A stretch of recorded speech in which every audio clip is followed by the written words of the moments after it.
Recruitment policy में बोल दीजिए।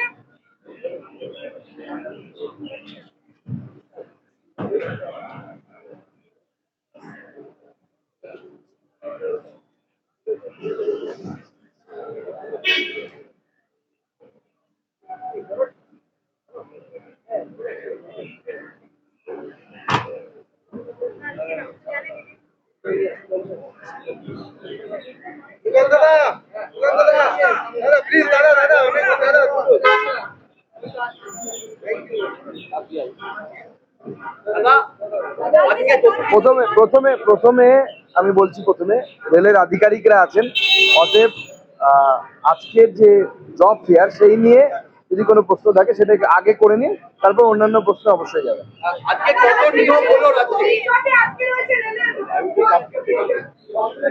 গোটা দেশে 51,000। আজকে আপনারা জানেন যারা তাদের চাকরি পেলেন, জীবনের নতুন শুরু বা প্রারম্ভ হলো তাদের অন্য একটা জীবনের, যারা কর্মযোগী হলেন মাননীয় প্রধানমন্ত্রীর ভাষায়। পশ্চিমবঙ্গে প্রায় 1800, 3 জায়গায় 1800 যারা কর্মযোগী তারা আজকে ভারতবর্ষের নির্মাণে তারা অংশগ্রহণ করলেন। এবং এর সাথে সাথে আপনারা যে দ্বিতীয় যে প্রশ্নটি করেছেন যে গোটা পশ্চিমবঙ্গে 61খানা যে প্রকল্প জমি জটে আটকে ছিল, মাননীয় মুখ্যমন্ত্রী শুভেন্দু অধিকারী বলেছেন তার বক্তব্যে তিনি এই সমস্ত প্রকল্পে যে সমস্ত বাধা বিঘ্ন ছিল, বিশেষ করে জমি জট ছিল, সেগুলোকে সলভ করার জন্য অলরেডি তিনি তার নির্দেশ দিয়েছেন। চিফ সেক্রেটারির সাথে আমাদের জিএম ইস্টার্ন রেলওয়ে তার মিটিং হয়েছে, রেলের আধিকারিকদের মিটিং হয়েছে এবং আশাব্যঞ্জক মিটিং হয়েছে। সে মেট্রোর চিংড়িঘাটার মাত্র 600 মিটারের সমস্যা হোক বা কোথাও 10 কিলোমিটারের সমস্যা হোক, জমি জট, সমস্ত জমি জট আগামী দিনে মিটে যাবে। পশ্চিমবঙ্গে এই ডবল ইঞ্জিন সরকারের সুবিধে আমরা অলরেডি পেতে শুরু করেছি। পলিটিক্যাল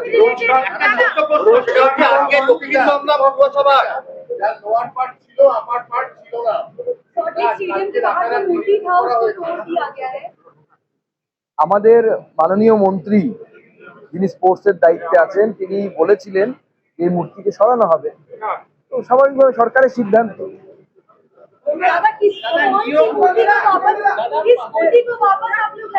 नहीं सरकार पर छोड़िए ना, सरकार सोच रही है। सरकार को अगर लगता है किसी स्पोर्ट्समैन की मूर्ति को वहाँ पे लगाना है तो सरकार लगाएगी, तो सरकार का प्रेरोगेटिव है। বিভিন্ন জায়গাতে পঞ্চায়েত সদস্যরা গ্রেফতার হচ্ছেন এবং কিছুক্ষণ আগে সকালবেলা দক্ষিণ দমদমের কাউন্সিলর তিনি আত্মহত্যা করেছেন বলে অভিযোগ শোনা যাচ্ছে যে এমন মানসিক অবস্থা। কি বলবেন, এত অভিযোগ উঠছে কেন? দেখুন, প্রথমত হচ্ছে যারা গ্রেফতার হচ্ছেন, কারা গ্রেফতার হচ্ছেন, যাদের বিরুদ্ধে হয় পোস্টপোল ভায়োলেন্সের অভিযোগ আছে অথবা যাদের বাড়ি খুঁজে সরকারি ত্রিপল, সরকারি জিনিসপত্র পাওয়া যাচ্ছে, কারো বাড়িতে অস্ত্র পাওয়া যাচ্ছে। পশ্চিমবঙ্গে একজন এমএলএ, তৃণমূলের এমএলএ, তার ছেলের ঘরে পিস্তল পাওয়া গেছে। তো চারটিখানি কথা নয়, মানুষের জীবনহানি হতে পারে যে কোনো সময়। তো অতএব এই ধরনের ব্যক্তি অ্যারেস্ট হবে না তো কে অ্যারেস্ট হবে? অ্যারেস্ট হওয়াতে বিশেষ কি দেখছেন আপনারা জানেন না। আমরা বছরের পর বছর দেখেছি আমাদের কর্মীরা গাঁজা কেসে দিনের পর দিন জেলের ভেতরে থেকেছে। শুধু তাই নয়, যত গাঁজার কথা আমরা দেখেছি পুলিশের কাছে থাকার কথা, তো সেই গাঁজা যদি পুলিশ সব একসাথে নিয়ে আসে না, পশ্চিমবঙ্গে গাঁজায় ভরে যাবে এরকম।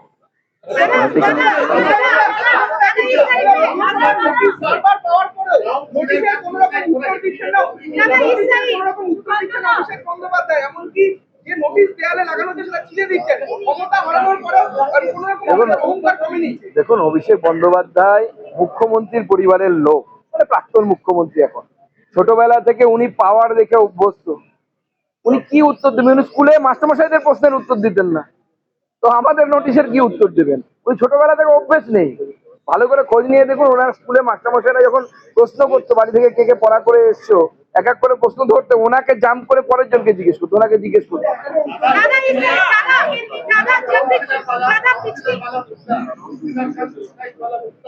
देखिए, जो सुसाइड हुआ है वो सुसाइड का क्या रीजन है, police should investigate it and police will investigate it, what is the reason behind it.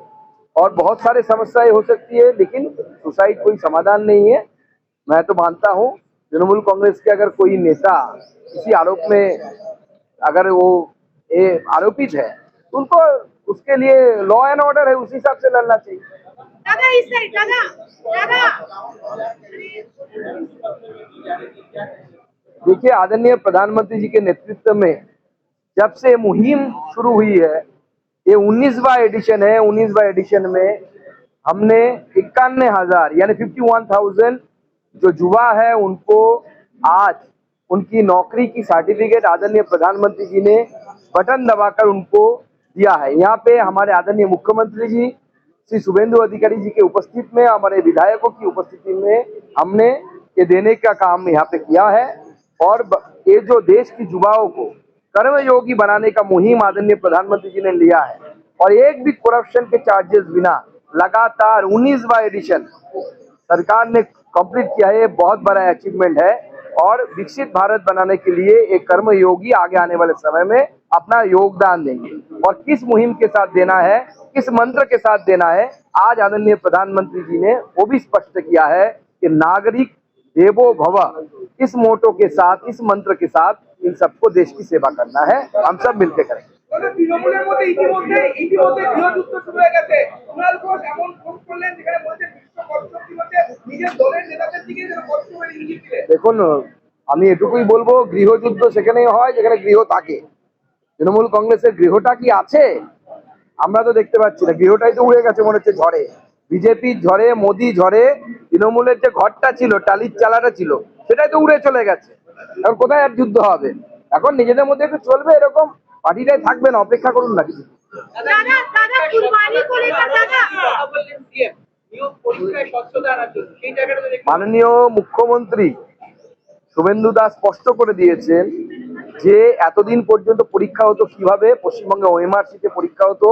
OMR এর নিচে একটা কার্বন শিট থাকতো, সেই কার্বন শিটটা যে কোনো রাষ্ট্রীয় স্তরে পরীক্ষার নিয়ম হচ্ছে কার্বন শিট থাকলে পরে that carbon sheet should go to the ক্যান্ডিডেটের কাছে সেই কার্বনের কপি থাকার কথা। পশ্চিমবঙ্গে একমাত্র বিচিত্র রিক্রুটমেন্ট পলিসি তৈরি করেছিল প্রাক্তন মুখ্যমন্ত্রী মমতা বন্দ্যোপাধ্যায়ের আমলে, যে আমি পরীক্ষা দেব, তার কার্বন শিট থাকবে, ওএমআর শিট আমি ফিল আপ করলাম, কার্বন শিট আমার কাছে থাকবে না, ওটা ফেরত চলে যাবে সরকারের কাছে। অতএব আমি question number 1-এ A B C এর মধ্যে কোনটাকে ফিল আপ করলাম আমার কাছে প্রমাণ থাকলো না। আমাদের সরকার ঠিক করেছে যে এই কার্বন শিট, অর্থাৎ আমি কোশ্চেন নাম্বার 1 বা 2-তে এ বি সি এর মধ্যে কোনটা আমার উত্তর দিয়েছি তার কপি ক্যান্ডিডেটদের হাতে দেওয়া হবে এবং তার ফলে স্বচ্ছতা থাকবে। আমার যদি নাম্বার কম থাকে আমি চ্যালেঞ্জ করতে পারবো পরীক্ষা পদ্ধতি। दादा दादा सुकांत दादा ঝামেলা হয়েছে, এফআইআর হয়েছে, কলকাতার মেয়রকে আরো এখানে কলকাতার মেয়র কাছে বা কেএমসি কাছে অনেক জায়গায় গিয়ে মোটিভেশন হয়েছে, সুবিধা বাড়ে বিশেষ মানে কি বলবেন? আমি অভিযোগটা দেখুন, এই মুহূর্তে কলকাতার মেয়র যিনি শ্যামরাখি না কুলরাখি অবস্থায় আছে, ওনার কাছে মিউনিসিপ্যাল কমিশনারের নির্দেশ মানতে হবে, সেটাই নিয়ম, সেটাই আইন। মিউনিসিপ্যাল কমিশনারের নির্দেশ তিনি মানছেন না, তার কারণ হচ্ছে মুখ্যমন্ত্রী তাকে ধরছেন, মুখ্যমন্ত্রীর ভাই নাকি তিনি, রক্ত কি সব দিয়েছেন। তো যাই হোক, এখন উনি রক্ত মানবেন না সংবিধান মানবেন এই নিয়ে দোনাটানায় আছে। ওনাকে ঠিক করতে বলুন কোনটা মানবেন। আমি হলে তো সংবিধান মানতাম। दादा कुर्बानी को लेकर पश्चिम बंगाल के मुसलमान ये अड़े हुए हैं कि वो लोग गाय काटेंगे या फिर कुर्बानी करेंगे, जबकि महाराष्ट्र में मक्का लगाने की बात हो रही है, वहाँ खुले में नहीं काट सकते हैं। देखिए, हमारी सरकार ने 1950 का जो रूल है, आदरणीय नेहरू जी के समय बना हुआ जो रूल है, उसी को ही हमारी सरकार ने सर्कुलर में लाया है। बाकी इस पर मैं ज्यादा कुछ नहीं बोलूंगा। सबका विवेक है, हमें नागरिक की तरह ऐसे काम करना चाहिए कि मेरे काम से अपने सह नागरिक को, अपने पड़ोसी को दुख ना पहुंचे। वो अपनी मोरालिटी की बात है, उनको तय करने दीजिए। Already it has been mentioned by our honorable minister Nishit Pramani that the statue which was there what a such kind of statue, it does not hold any kind of meaning. It was totally meaningless. So that's why that has been removed, and the government has taken that decision. Now let the government decide, government of West Bengal, what they will do in place of that statue. Sir रोजगार के लिए आप लोग और क्या क्या चेष्टा कर रहे हैं?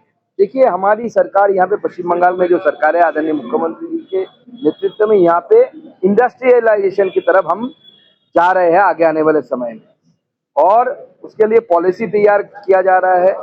हमारी सरकार पूरी तरीके से केंद्र की सरकार के साथ तालमेल के साथ इन चीजों पर आगे आने वाले समय में अपना काम करेगा। दादा, अभी रिसेंटली देखा जा रहा है कि कॉकरोच जनता पार्टी जो सीजीआई ने बोला है कि युवा जो है कंस्ट्रक्ट हुए सिस्टम पे अटैक करने जिसके पास काम नहीं है वो कॉकरोच है पैरासाइट है, तो अब कॉकरोच जनता पार्टी इंस्टाग्राम में ट्रेंड कर रहा है और जितने सारे यूथ है बंगाल में भी वो गुस्सा है इस बात से। इतना बड़ा बात क्यों हो रहा है? देखिए, मैं सिर्फ इतना ही बोलूंगा कि अभी तो इंस्टाग्राम में कॉकरोच जनता पार्टी है नहीं, उनका इंस्टाग्राम सस्पेंड हो गया, क्योंकि और सबसे बड़ी बात है 49% of the subscriber or the follower of that Instagram, those were from Pakistan.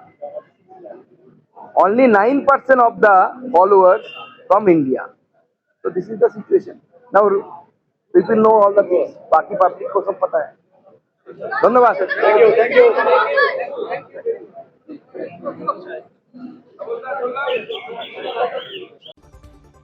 Thank you.